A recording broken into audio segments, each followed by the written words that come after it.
જેટલી વિધિ થતી હોય ને એ બધી વિધિમાં બાપની હાજરી હોય, પિતાની હાજરી હોય.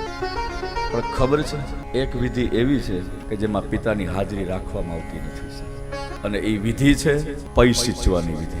અને એટલા માટે એ પિતાની હાજરી રાખવામાં આવતી નથી કારણ કે આપણા ઋષિ અને મુનિઓને પણ ખબર હશે કે આમાં બાપની જરૂર નથી, કારણ કે પિતા એ બધું સહન કરી શકશે પણ દીકરીને એ વળતી જોઈ નહીં શકે, દીકરીને વળતી નહીં જોઈ શકે.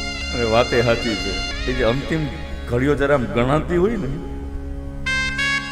ત્યારે જોજો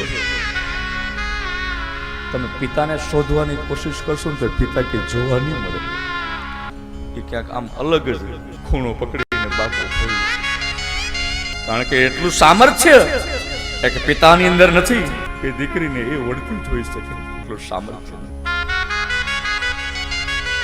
કારણ કે જે વિધિ થાય છે એ વિધિ ના નિયમ પ્રમાણે પૈડાની નીચે શ્રીફળ રાખવામાં આવે, અને જ્યારે શ્રીફળ ઉપર જ્યારે પૈડું ફરે અને શ્રીફળનો જે કડાકો થાય છે ને મેરે ભાઈ બહેન, એ શ્રીફળનો કડાકો નથી સાહેબ, બાપના હૃદયનો કડાકો છે. બાપના હૃદય સમયે બાપ ભાંગીને ઢગલો થઈ ગયો હોય.